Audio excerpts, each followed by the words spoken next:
Good morning students. आज हम geography के बी सेक्शन का चैप्टर 15 पढ़ेंगे, संसाधनों का वर्गीकरण, उनका संरक्षण और पोषणीय विकास। इसमें हम देखेंगे कि सबसे पहले हम ये जानने का प्रयास करेंगे कि संसाधन कहते किसे हैं। हमारे पर्यावरण में उपलब्ध प्रत्येक वस्तु जो मानव की आवश्यकता की पूर्ति करने में सक्षम है तथा जिसे बनाने के लिए प्रौद्योगिकी यानी तकनीक उपलब्ध है, उसका जिसका आर्थिक मूल्य हो, वो चीज़ संसाधन कहलाती है। भूगोल के एक विद्वान थे जिम्बरमैन, उनके अनुसार संसाधन होते नहीं हैं बल्कि बनाए जाते हैं। संसाधन होते नहीं हैं बल्कि बनाए जाते हैं। मानव संसाधन का निर्माता तथा उसका उपयोग करता है, इसलिए मानव को संसाधनों का जनक कहा जाता है। मानव को संसाधन का जनक कहा जाता है। कोई भी वस्तु तभी संसाधन बनती है जब वो कुछ कंडीशन यानी कुछ शर्तों को पूरा करती है। पहली बात, उस वस्तु का उपयोग संभव हो।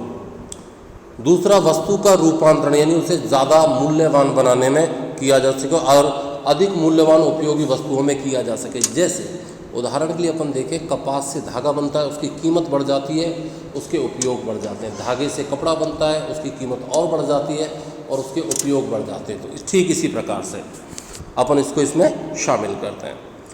उस वस्तु से निश्चित उद्देश्यों की पूर्ति यानी किसी न किसी उद्देश्य की उस चीज़ से पूर्ति होती हो।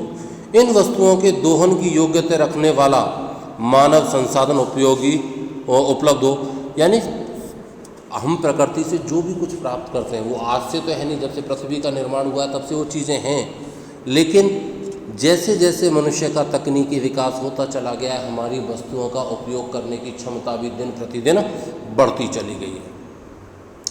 फिर हम संसाधनों का वर्गीकरण करें तो संसाधनों को विभिन्न आधारों पर निम्नलिखित वर्गों में विभाजित किया जाता है। सबसे पहले उत्पत्ति के आधार पर जैविक और अजैविक संसाधन।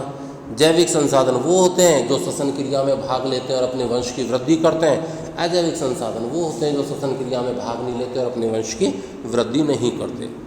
उपयोग की सततता या समाप्यता के आधार पर नवीनीकरणीय और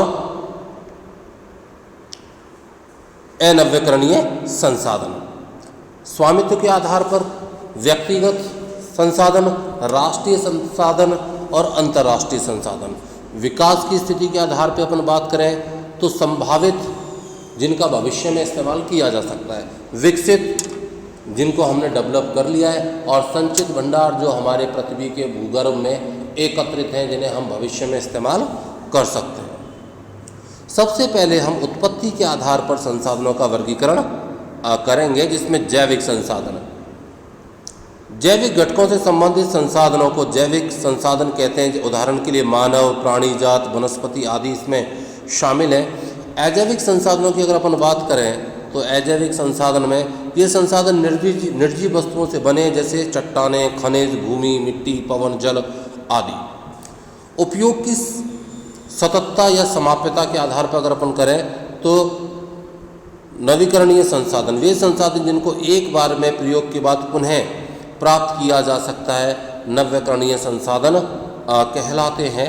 जैसे सौर ऊर्जा, पवन ऊर्जा, जल ऊर्जा इत्यादि।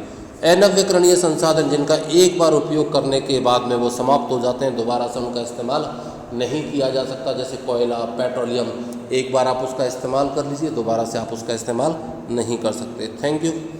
नेक्स्ट वीडियो में हम आगे वाला टॉपिक देखेंगे।